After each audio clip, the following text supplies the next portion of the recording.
Passons maintenant au merge animé. Alors pour animer le merge, on va en fait dans ce cas-ci utiliser un masque. Le raccourci clavier de RotoPaint c'est P au clavier. Il est important de se mettre sur le premier frame pour le RotoPaint. En même temps, ne pas oublier que si vous travaillez sur un background ayant un format défini, il faut mettre tout le setting sur le format défini. La durée de la vidéo, je vais faire 100 frames, ça va suffire amplement pour cette découverte du merge animé et aussi l'utilisation du masque. Sur ce nœud, je vais appuyer sur P et en fait, je viens de mettre l'outil RotoPaint. L'outil RotoPaint, quant à lui, il suffit tout simplement de se mettre en grand dans la vue sur le premier frame. Attention, cet outil est automatiquement animé. Ici, 1, 2, 3. Le troisième outil permet de dessiner du vectoriel. Lorsque je clique dessus, je peux cliquer ici et j'ai comme ça du vectoriel. Je reviens sur le premier point créé. Vous pouvez prendre vos points, manipuler maintenant les points, les flous et les tensions. Pour avoir les flous, c'est pas compliqué, il suffit de cliquer, tirer sur la petite tige, vous obtenez le flou. Le flou est en fait une offset du point d'origine. Lorsque vous manipulez les courbes de Bézier, vous avez tout simplement l'offset qui suit. Néanmoins, le Bézier de l'offset est entièrement autonome. Lorsque vous venez ici, vous pouvez sélectionner différentes choses. Vous pouvez sélectionner tout, sélectionner la spline, sélectionner les points d'origine et les points de flou. Bilan, le premier permet de faire une sélection sélective en fonction de ce que vous avez besoin. Le troisième permet de créer des vecteurs et le second permet de rajouter des points ou autres. Bien, revenons un petit peu encore une fois à la création. Je fais maintenant une succession de points qui sont on ne peut plus linéaires. Je me mets en mode Select All, je prends ce point, j'appuie sur Z et je suis automatiquement en courbe. Attention, si vous êtes en courbe, que vous réappuyez sur Z, vous rajustez cette courbe. Les raccourcis clavier, bouton droit sur le point, et vous retrouverez comme ça tous les raccourcis clavier. Si vous voulez sélectionner uniquement les points flous, on est bien d'accord qu'on va dans la sélection et on choisit l'exclusivité de Select des points flous et je peux tout simplement sélectionner que les points flous. Il est important de se rendre compte que si j'avance sur la timeline et que je bouge, je suis en auto-key et j'ai créé une clé d'animation, ce qui n'est pas franchement l'objectif ici. L'objectif, c'est de l'utiliser par la suite comme masque. Avant toute chose, l'exercice, c'est l'hiver. J'utilise toujours des images qui viennent d'Internet, comme ça vous pouvez faire les exercices aisément. De 1 à 100, voici le format. Et cette vidéo, j'ai trouvé aussi sur le web. Je me repositionne sur le premier frame et je vais maintenant faire l'hiver. Pour ça, je tape sur C pour un correcteur color et je désature les couleurs. Je modifie un peu le gamma. Ceci, c'est mon fond d'hiver. Maintenant, je vais mettre un grade G au clavier où je modifie que les white points pour saturer un petit peu cette partie. J'ai dit un petit peu, voilà, cette partie qui est ici. C'est ici où je vais utiliser en masque, sur le premier frame, c'est important, un paint. Je sélectionne ici rien du tout, on voit qu'aucun nœud n'est sélectionné, je clique simplement dans le vide, P pour RotoPaint et je connecte. J'agrandis avec la barre d'espace lorsque mon pointeur est dans le viewer et je vais maintenant dessiner tout simplement une partie qui m'intéresse.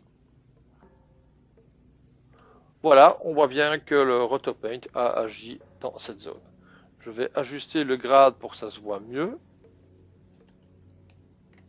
Je vais prendre maintenant l'exclusivité des points flous. Ok. Et je vais jouer un petit peu comme ça avec les différents points.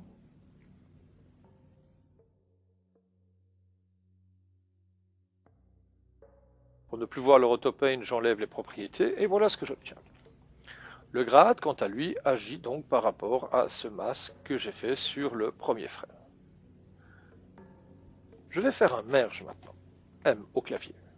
Le merge va utiliser en background la colorimétrie et à l'avant le grade que je viens de faire. Le mode de fusion, c'est tout simplement copie.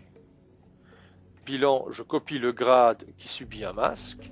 J'ai ici le mix et je vois bien que le grade agit. Je copie tout simplement. Le mix permet de gérer le recouvrement du merge en mode copie.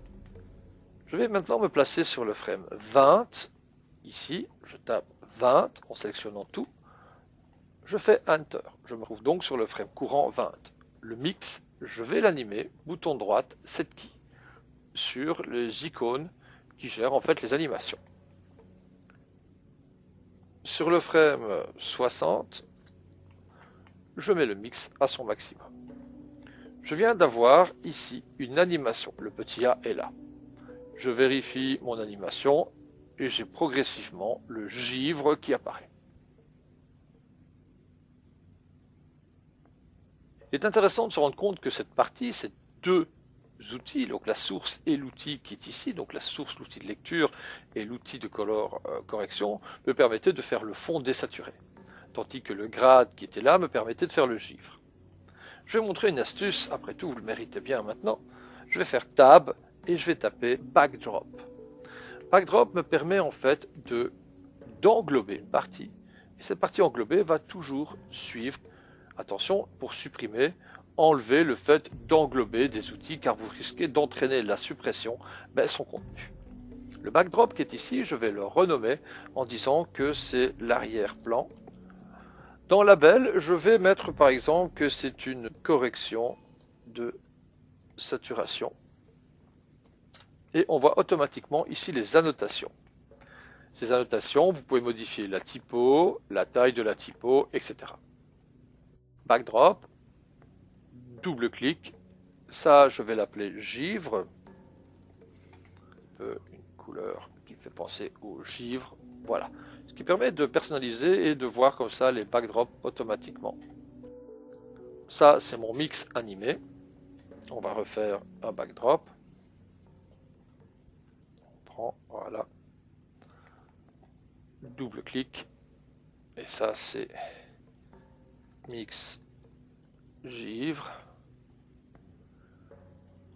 animation 20 à 50. Comme c'est animé, ici, je vais modifier la couleur, voilà, intérieur un peu vers le rouge, pour montrer que c'est animé. Bien. Je vais appuyer sur CTRL.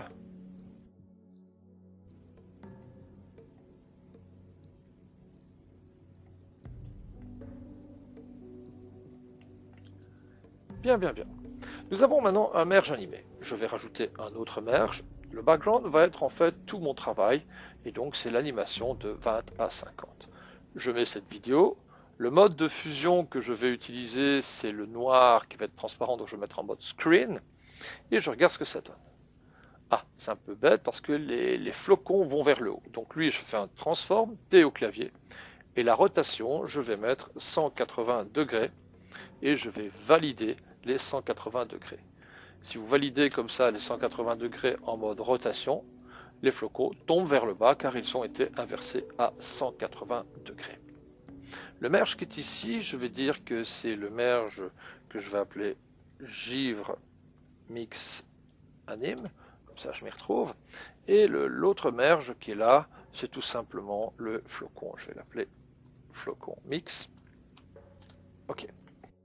Maintenant observons, j'ai donc le merge que je viens de baptiser flocon mix et l'autre qui est en dessous qui était le givre mix qui est animé. C'est le mix qui est animé. Nous savons que les animations se trouvent ici.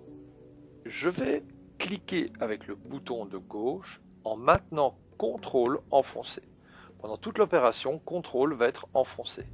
Je clique donc CTRL et bouton de gauche, je glisse, je dépose sur le mix de l'autre merge. Et automatiquement, qu'est-ce que j'obtiens? Observons, j'ai ici un A et j'ai là un E d'expression. Et j'ai une ligne avec un sens. C'est-à-dire que le merge qui est ici a instantisé la courbe d'animation du mix et automatiquement j'ai le givre qui vient en même temps. Voici donc tout simplement la possibilité d'instantiser avec une petite astuce qui est le backdrop qui vous permet comme ça de mettre des annotations pour vous y retrouver un petit peu